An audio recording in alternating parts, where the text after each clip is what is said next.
الرحمن الرحیم یا باعثو یا نور.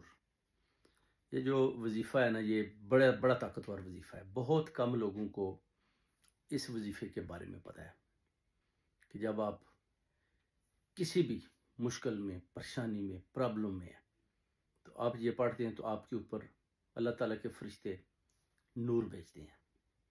یعنی یہ آپ نے رات کو سونے سے پہلے پڑھنا ہے، 313 دفعہ پڑھنا ہے. اس کے بعد ایک دفعہ سورہ الکوثر اور ایک دفعہ سورہ اخلاص.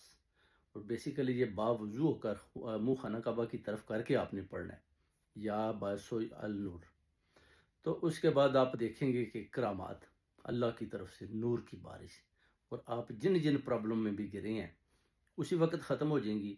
اور جب آپ سوئیں گے تو آپ کو کسی قسم کے کوئی ایسے خواب، جیسے آپ دیکھتے ہیں کہ کوئی بلی ہے بڑی ہوگی ہے، یا سانپ ہے وہ آپ کو ڈس رہے ہیں، یا دشمن آپ کے اوپر کسی قسم کا وار کرنا چاہتا ہے، یا کالا جادو، قبالہ جادو، سفلی جادو، کسی قسم کا بھی وہ وار کرنا چاہتا ہے. تو جب آپ یہ پڑھ کر سوئیں گے نا تو آپ کہہ لیں کہ اللہ کے 13 فرشتے جو ہے نا وہ آپ کی حفاظت کے لیے مامور کر دیے جائیں گے. اور جو آپ کے دشمن نے آپ کے اوپر کالا جادو کیا ہوا ہے یا کرنے کی کوشش کر رہا ہے وہ بھی نہیں ہوگا. اتنا طاقتور وظیفہ ہے، بہت کم لوگوں کو پتہ ہے.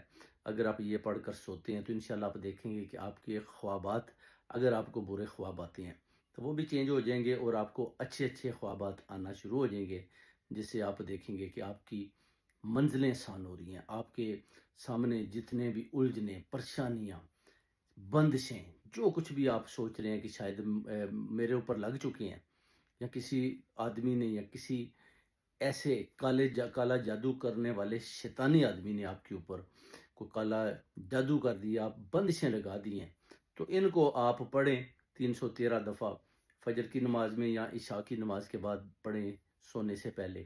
تو پھر آپ کمالات دیکھیں اس جو وظیفے کے جو میں نے آپ کو دیا ہے، کہ آپ کی ٹوٹل خوابیں بھی چینج ہو جائیں گی، اور کامیابیاں آپ کے قدم چومیں گی، اور آپ کے گھر میں نور کی بارش ہوگی انشاءاللہ تعالیٰ. یہ آپ نے پڑھنا ہے 313 دفعہ، اور اول آخر میں درود پاک شریف 3 دفعہ. پھر آپ نظارے لیں، جنت کی ہواؤں کے نظارے لیں، اور دیکھیں جا کر کے جناب آپ کیسے خوابوں میں جنت کی سیر کرتے ہیں، کیسے خوابوں میں آپ اہل بیت والوں کو ملتے ہیں، کیسے خوابوں میں آپ اللہ کے اس پیارے نبی حضرت محمد صلی اللہ علیہ وآلہ وسلم کا، ان کا بھی چہرہ مبارک دیکھتے ہیں. تو پھر آپ دیکھیں کہ اس وظیفے میں کتنی طاقت ہے. وہ کہتے ہیں نا اللہ تعالیٰ نے جو بھی